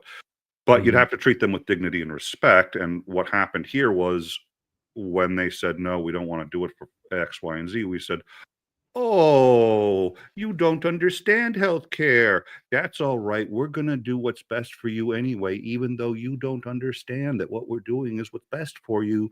Good luck. And then we succeeded and we're like, see, yep, there you go. We did it. You're welcome.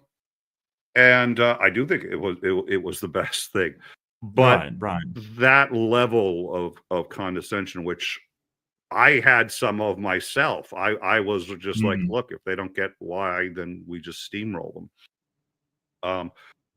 Now, was that the right thing to do, the wrong thing? I mean, sometimes you have to steamroll to get good things done. But having said that, here we are, 2020 vision.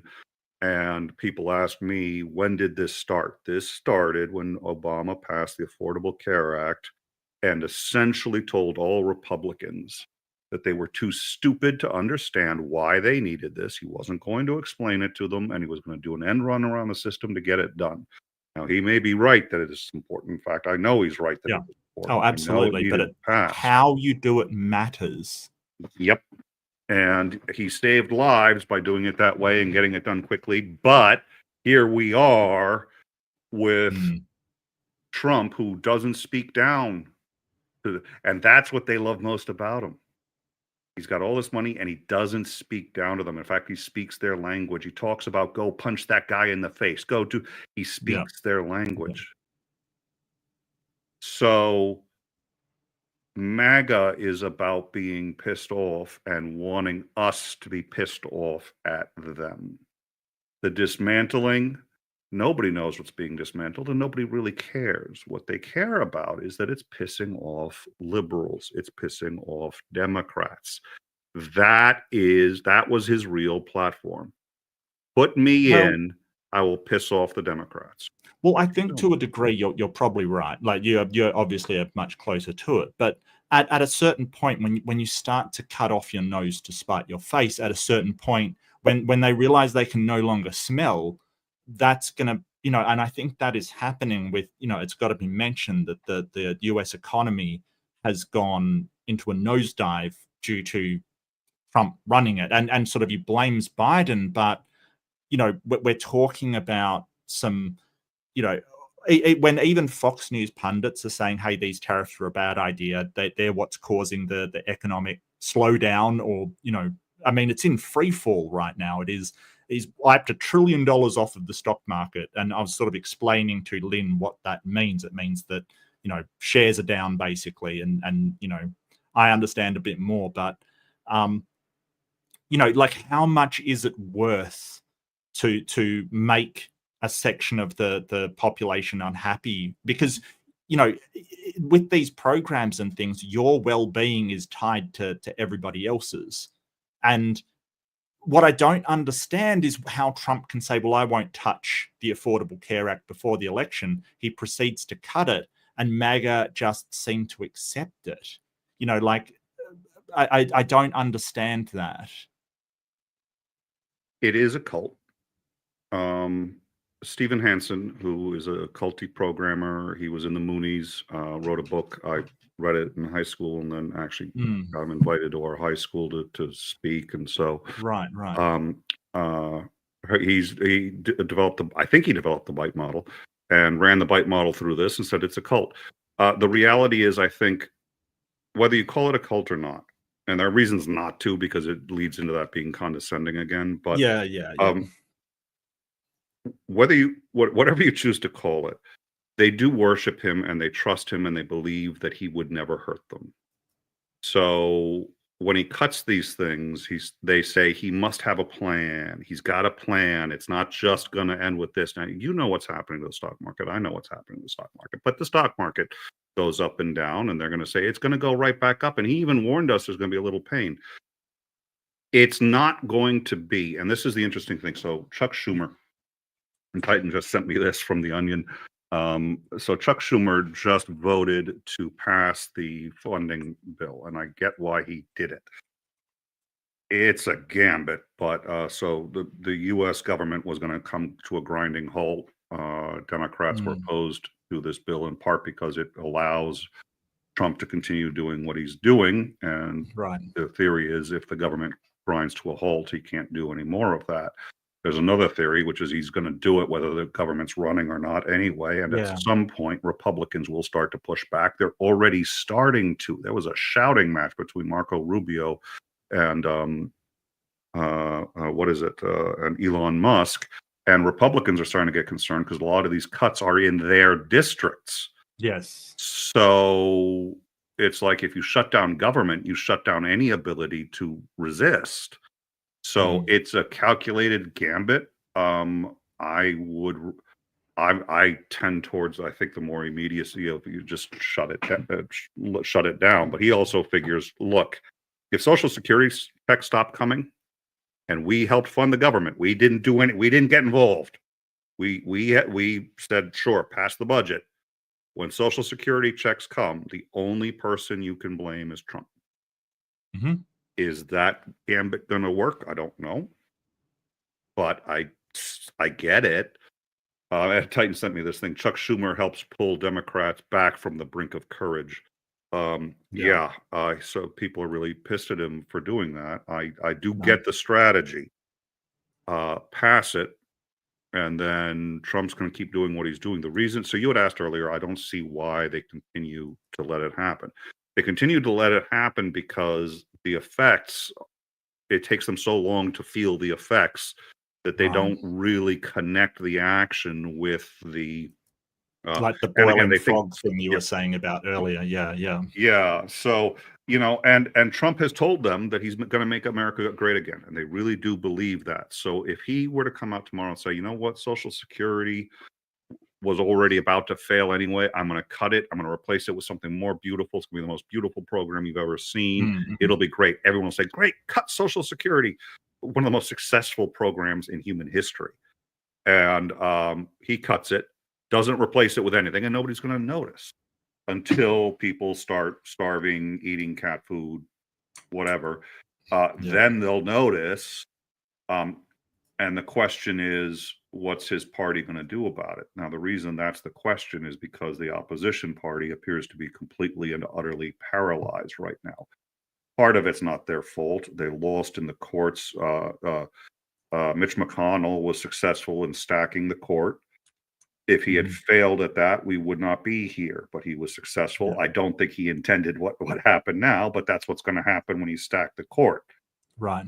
So that was the outcome that was always going to happen. So I think that leads me to a really one of the questions that I had, and my feelings about America are complex because I admire the American sort of spirit kind of thing, the mentality of Americans. I have a lot of hope for America. These are the people that broke the back of the strongest empire in the world at the time, right? Like, they fought hard and they overcame half of their country, rebelling kind of thing. This is like, I see Americans as forgetting their roots and their strength kind of thing, forgetting where they came from and what made them put these things in place. So I do have a lot of hope. But as I've got friends in America. I really like Americans. I torment them relentlessly, but that just shows from an Australian, that's how you know an Australian likes you. When they make fun of me you. and the French. I do the same thing with the all French the time. Yeah, absolutely. So, and there's a lot to admire about America, but at the same time, I want to show displeasure to Americans, so I'm boycotting their products. Basically, I'm not buying American. I am cutting out Subway, and I love Subway. I will not eat it anymore. And a lot of people in Canada feel the same. They are boycotting American products, and the weird thing is, a lot of Americans are going, "Why?" And it's like, I don't understand even that question, considering all that's going on. But having said that, I realize that's going to hurt, your average Americans, most of whom didn't even vote for this man, didn't put this government in there, didn't do anything. And I guess I want to know, is there any way that I can hurt the government without hurting the people? Like, it's such a hard thing to do, because when you say, okay, well, we're going to tariff America, or we're going to boycott American products, or we're going to do any of these things to show that we don't approve of them threatening allies and doing exactly what they're doing. I just think about the people and how much, look, it's not Elon Musk that's going to starve to death, right? Him and his billionaire club, they'll be the when you do financial strategies to boycott and stuff, it's not going, the factory manager will lay off workers. It's not going to be the guy at the top that's hurt. And I look at it this way. First of all, getting back to the French, because I wanted to mention this earlier, because you brought up the Iraq War, the second one, and excuse me, you said it, you knew it, we knew it, everybody knew it. Bush seemed to be the only one surprised by it, which was that there were no weapons of mass destruction there. French knew it, MI6 knew it. There was the Downing Street memo. There were no weapons of mass destruction there. Right. So the French said, no, we're not going with you. We're like, is that the act of a friend? And the answer is yes, that's the act of a friend. It's the friend who takes your car keys from you when you're too drunk to drive. That's not an easy thing to do, but that's what a real friend does. The reality is, if there's a way for you to help America without hurting the average citizens, including people who didn't vote for Trump, such as myself, I don't know what it is. I don't know what it is. Sometimes the medicine tastes bad. Sometimes the cure is almost as bad as the disease. But the reality is, if America doesn't turn around, I mean, just imagine what happens if Trump ends up being so successful that he deputizes all of the people that he pardoned for January 6th. Some of them killed people, killed officers, deputizes all of them. And they all know they can kill in his name and he will pardon them. Gives them all nice brown shirts and says, go out, now I've got my own little private army, and starts going out. I mean, where is this gonna end? I can see this ending in a horrific place. I could see it ending with the complete collapse of the US economy. I could see it end with the collapse of the US government and having to rebuild something over. Is that the most probable scenario? I don't think so, but I don't even want to guess, because I get these things wrong so often. But is it possible? Yes. It's certainly possible. And here's the thing. the more pain that is inflicted on America early on as a result of bad policies, the more it is not sheltered from its own stupid actions, the better the likelihood that it can turn itself around. So when a country says, we are going to slap reciprocal tariffs back on you, good. Because it's going to happen eventually anyway. And the ones who say, look, we're friends, let's try to negotiate. Friends don't do this. We've stopped being friends. I'm still your friend, but this country isn't. So treat us the way we treat you. Treat us the way bullies deserve to be treated. And maybe we'll remember what it's like to be in civilized society and decide we want to participate in that again. And maybe we'll say, wow, could you guys forgive us going on this all-night bender and electing a fascist for a president? You guys will say, we'll get over it. It'll take some time, but we'll get over it and things get better again. But part of that is... If Germany can recover its image, I think anybody can, to be honest with you, Nick. You know, if Germany can turn itself around, I think it's possible for any country to do so. But Germany has made a point of, this will never happen again. This is, you know, the greatest shame anybody's ever gone through. And, you know, I mean, what are you supposed to say? But I got a couple of questions. We're just on half an hour. Do you mind hanging around? I can hang out. I'm more than happy to hang out longer. I do want to just reiterate so that I'm clear. Yeah. I think boycotting U.S. products will cause pain to innocent people. I think not doing it will cause more pain to those same people, because you're delaying the inevitable. This has to be stopped as quickly as possible, and expressing displeasure in one way or another is the best way to stop it. Right. Yeah, and so that's essentially what I'm going to do. I could talk to you forever now. I swear, mate. I always love hanging with you.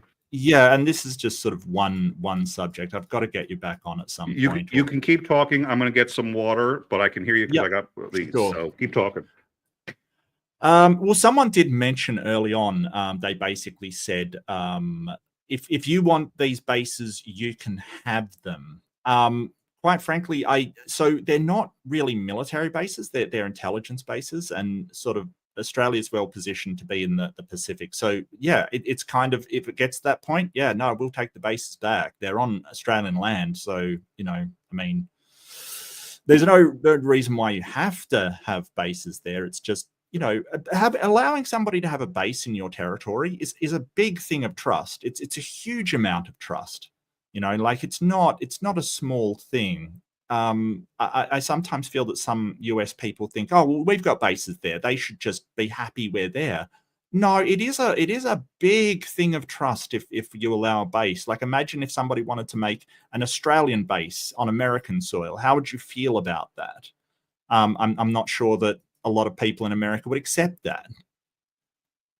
Well, not only that, but it makes you beholden to the mistakes of the other country.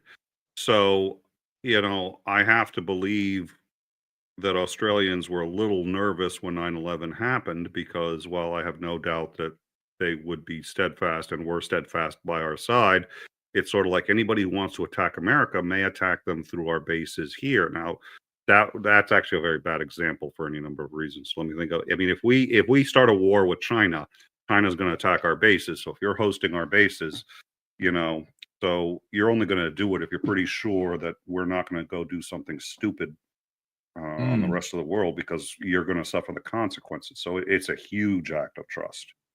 Yeah. I don't know what's going to happen there. There's part of the Five Eyes Agreement, which sort of has America put sort of surveillance systems all around the place. I feel very nervous about it these days, quite frankly. But, you know, I think that Australia, I don't know what we'll do. We've been tariffed. So steel and aluminium's been tariffed, which is a huge Australian export, but we only sell about 1% to America. So it isn't the you know, crippling of Australia that people may think it is. Like, it just isn't. Our biggest trading partner is not the US. it is China. So think about that for a second. Okay, your main rival as our biggest trading partner already. So yeah, it's sort of, we're in a weird position where we're trying to balance China and America, and you know, it's difficult. It's very difficult. I can imagine. But we're not putting tariffs on back. I think that may be a mistake. I think that, you know, this flip-flopping with Canada is because they've put tariffs back on America. I think that, so basically they have a plan to, it doesn't fit with what they want to do in the future for the current government. So they've got a plan to expand technological progress, focus on renewables, and apparently they are very, very happy that Trump is leading the US out of the renewables industry, because that's one less competitor for us. So that our scientists have predicted, we have the CSIRO, the Commonwealth Science and Innovation Center. They've predicted that renewables is going to be the biggest industry going forward. And they're, you know, if America wants to bow out of that race, I can guarantee you China's not. I can guarantee you China's not. So, you know, if you want to tariff steel and aluminium, we can use it. That's fine. So, yeah. So Iron Charioteer says that I think Elon wants to get rid of Trump and establish a technocracy. Do you think Elon wants to establish a technocracy, Nick? He wants to establish a dictatorship. I have no doubt he wants to get rid of of Donald Trump. I have no doubt he wants to get rid of Trump. The problem is, I have no doubt Trump is well aware of this. Trump's not the brightest. And I you know, when he gets betrayed, he's like the last one to see it. He's like, why did Bill, was it Bill Michael Barr? Cohen? He's like, well, why did the people that swore an oath to justice suddenly betray me and start telling people that I was breaking the law? What's going on? Yeah. So he does have an overinflated sense of his ability to instill loyalty. Having said that, my suspicion is Elon Musk was the secondary purpose as to why he was brought on was for Doge. The first purpose he was brought on for is so that when the whole system starts to collapse, Trump can fire him and blame him. Yeah. And I don't think Elon's figured that out. And I Seriously? have zero. Yeah. He's wired differently. I think that's already. He has not figured that out because he's enjoying this too much. He brings his kid into the thing. No, he doesn't. He has no idea that he is being set up as the fall guy. He's going to be thrown under the bus. Trump's got a long history of doing this too. Giuliani threw under the bus. Chris Christie threw under the bus. He does this all the time. It's sort of, you know, his history is, someone has to have told Musk by now, hey, if this goes badly, you're going to be the person that he will blame. It's a step further. This is one of the rare, this isn't Giuliani. This isn't Chris Christie. Trump knew that there were going to be cataclysmic changes that he was going to implement that was going to have effects that he couldn't control. He needed a stooge to blame for it all. So that's why he brought on Musk. It's not just like Giuliani. He wanted to work with Giuliani. It's when Giuliani became a liability that he got rid of him. Same thing with Chris Christie. No, he brought on Musk so that when other liabilities hit him, he's going to blame Musk, boot Musk out, and throw him under the bus. But that's Musk's actual job. That wasn't Giuliani's job. It wasn't Chris Christie's job. It is Musk's job. That is why Musk is there. I guarantee you, Trump hasn't forgiven Musk for being kicked off of Twitter. Was Musk there when it happened? I don't remember. At any rate, well, Musk is a hard one to read, but I think Musk, I think he believes in a really screwed up way that he's saving the world. I think that his sort of push for Mars and, you know, expansion of the human thing, and I think that he's got some horrendously warped ideas of what that entails. but I think he really sees himself as this, Tony Stark genius who's saving the world from itself, essentially. And I think he is absolutely living in a fantasy that he's the hero of this story. He's got a messiah complex. Right. He believes he is a kind of messiah. Right. And it comes through in his personality. I mean, it's this, the contempt that he has for almost every living being, it's just an interesting, again, as a writer, it's an interesting sort of to break him down as a character, because he thinks he's here to save all human life and to help human beings flourish and maybe even reach our next stage of evolution and get to Mars and do all these other things. But he's got nothing but contempt for every human being around him. It's which you can understand why if you think you're there to save everybody, but all that notwithstanding. And I think that's also why he's gullible enough, because Trump wouldn't get rid of me. Trump knows he needs me, so he is. Don't think that's true at all. No, I think, like I said, Trump is a really good salesman, and he's not an ethical one. He's not good in many senses of it. Morally, but I get you. He's very good at selling himself. He's very good at selling BS, and he doesn't even really care what the product is. The product can be an idea, it can be a stake, crypto coin, whatever. Yeah, stake, whatever it is. He loves doing that kind of thing.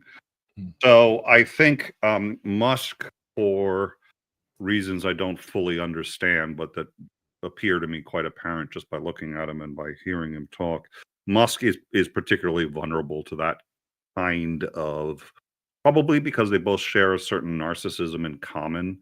So Trump and Musk, I think, always wanted to be a cool kid, and you can see that because he brings in the cool kids from college. He brings in the techno nerds from college. He's not bringing in the people who are qualified. He's bringing in the people he looks up to. Right. It's these college kids that he wants to impress, that he wants to sort of be one of almost.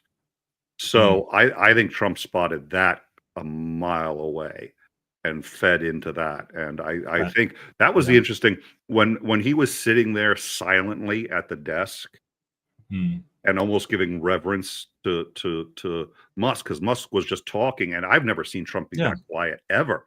And even at one point, like, the kid said something kind of rude to Trump, and just like, that's okay, he's just doing it. I was like, and you can see the discipline on his face. He's like, I am going to allow this to happen, and I'm going to let him control this entire situation. And it was you could see it on Trump's face. It was a deliberate decision. I was like, ooh, that's your fall guy. And you already know you're going to, that's why he's there. And you need to establish this so that you can get rid of him later and say and blame everything. I was like, this is now what you're going to do is you're going to go open up Fort Knox, grab $10 billion, hide it in your Deutsche Bank account or whatever illegal thing you got going. And then when that 10 million ends up missing, just say he took it and get rid of him. Like, so Musk is probably in for, in my view, a world of hurt coming soon. And I'm mildly concerned, because what happens to someone with a messiah complex who has that far a fall, if it happens, which I suspect it will. But Iron Chariot here asks, I would be okay with a well-regulated technocracy. What about you, Nick? I would need a better definition of technocracy. Well, it's kind of weird because, who would regulate it if it's a technocracy, right? Because regulation comes from the government. But if you're talking about sort of tech companies being in charge, and that's, it depends on what kind of technocracy you're talking about. I don't think I would be okay with that. I think that if you've worked in IT and met some of the people that work in IT, they're not any more sane, reasonable than the rest of us, and sometimes much, much less, depending on the Yeah, I was going to say individual. sometimes they're less. Right. So I don't think I would be on board with that. There was an engineer running in my local district. I voted for them. I just want to see how an engineer would perform in a role that is government. But you know, I don't know. I don't know. That's a broad question. That's a really broad question.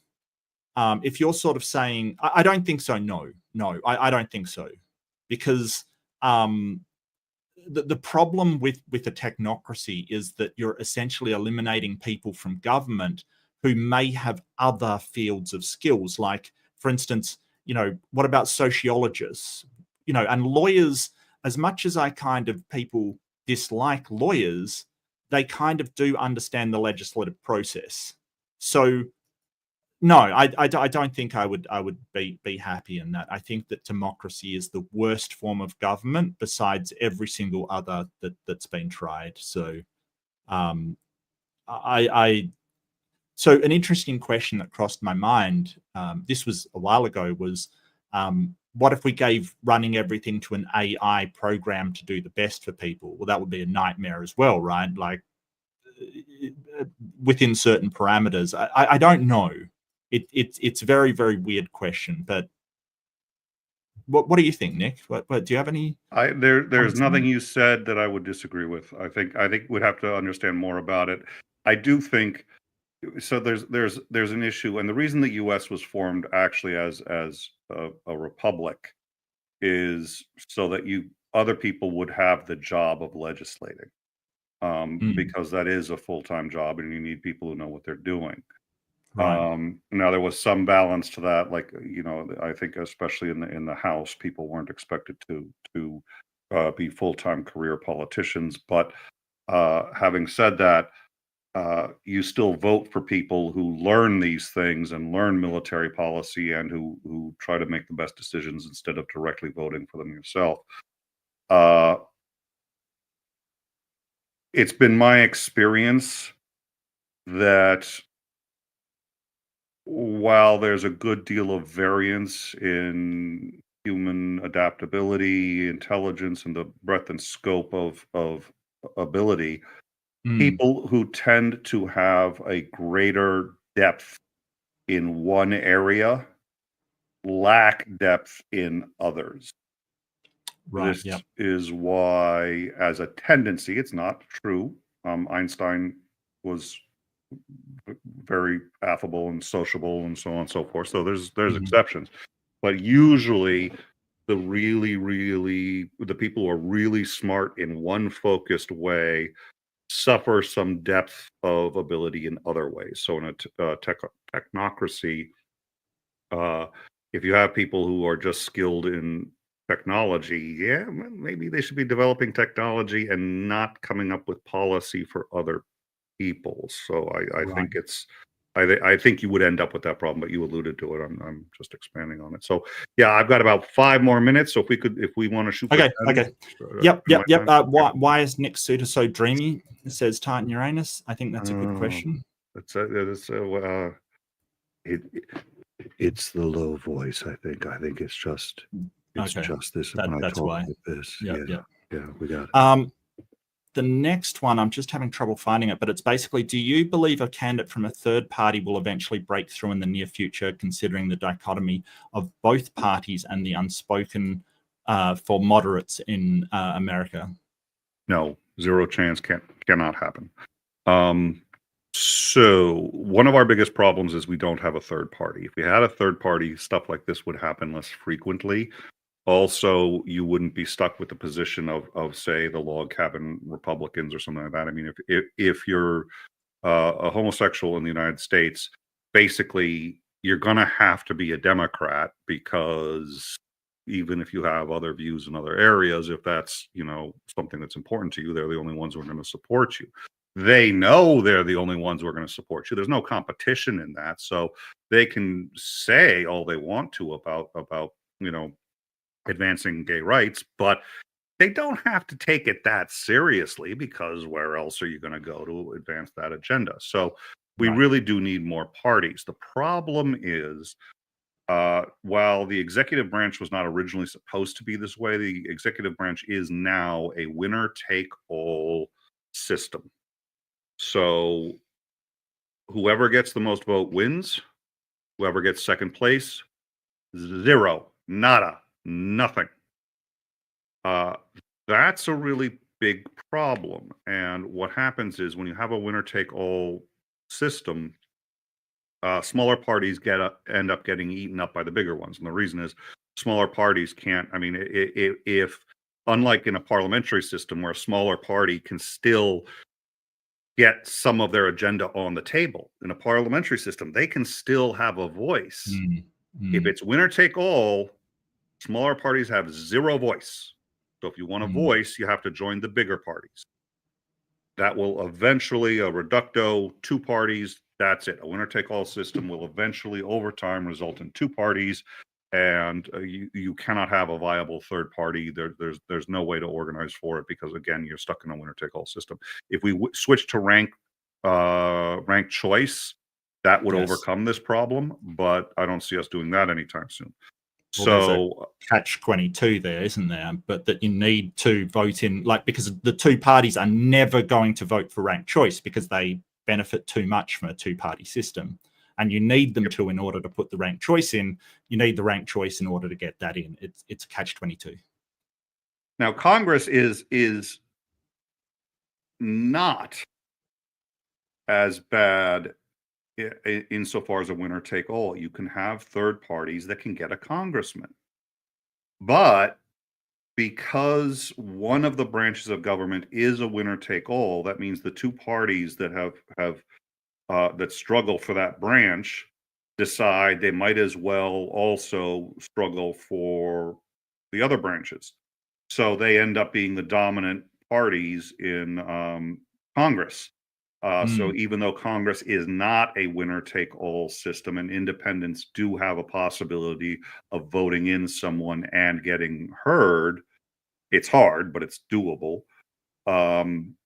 They still have to contend with the two parties, and the reason those two parties exist is because one branch forces the winner take all, and those parties just go over into the congressional side because they already exist anyway. They're going to have to run anyway. Might as well use the coattails to elect a Congress that will be favorable to your candidates. So it's really, really bad. Yeah, and I just tangential. I want to point out we're doing volunteer work for my local independent, Kate Cheney, because we do have ranked systems. So Kate Cheney won my local seat off of a 70-year. One of the parties used to have it for 70 years, and she won it recently. So this is what ranked choice can do. She's not beholden to any party. She's just doing what's best for the people in her constituency, which, in my opinion, is what it should be, that they're working for the people in their constituency.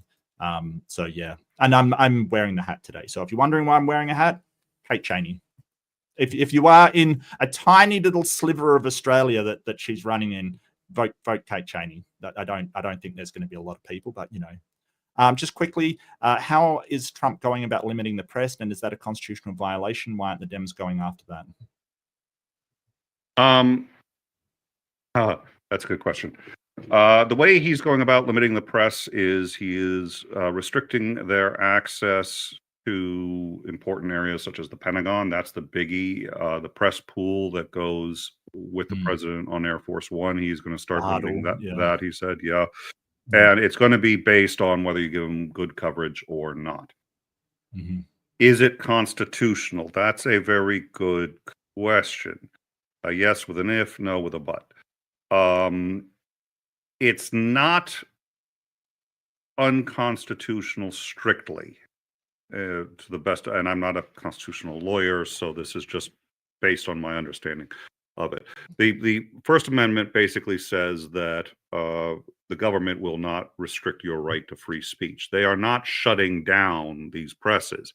If he were to go to the New York Times and say, we're shutting you down, that would be unconstitutional. If he were to say you're not allowed to print X, Y, and Z, that would be unconstitutional.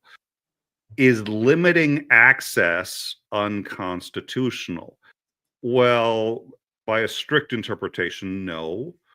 They have to limit access anyway, because what does anybody, again, this gets back to what's a reporter? Does every reporter from every get to go on Air Force One? If you rock up. Yeah, exactly. Yeah. So the idea of restricting access has typically not been thought of as hindering free speech. It's just something that you kind of have to do anyway. And as long as they're not impeding with, like, if they went to the New York Times and said, hey, you can't tell people we're not letting you on Air Force One, that would be one thing. But not letting them on Air Force One isn't. I think if this were to go to a rational Supreme Court that say, actually, yeah, restricting access can be a violation. It isn't necessarily, but it can be. So all major news sources have to have equal access to the press pool. And then they leave that deliberately vague so that other courts have to sort out what's a major mainstream thing. But I think that would be a reasonable interpretation of the Constitution and what a rational court would do. Yes, of course, limiting access can be a violation, but it isn't necessarily one, and there is no court interpretation right now that says it is one at all. So, okay. Just lastly, Maya wants to know that she disagrees, presumably, with everything that you've said. I know Maya. She's obviously right. News. Obviously right. Listen. If she's agreed with one thing I've said in the last 5 years, it's news to me. Okay. Well, I mean, that would be news, but yeah, that's wonderful to end it on. Thank you so, Nick. I do apologize. It ran a bit long, but I really enjoyed talking to you. I love your perspective on this. It's always great to get the perspective from somebody that's in the middle of it. To me, it looks like a train wreck, but as much as it's interesting, it's also, hey, there's people in there, and that's what worries me. That's what worries me. And but I want to leave on a hopeful note, and I really want to reiterate that America's been through worse. It's been through worse and come out of it stronger than ever. I think that I was talking about protests, right? And I think that sometimes protests are like a dance party.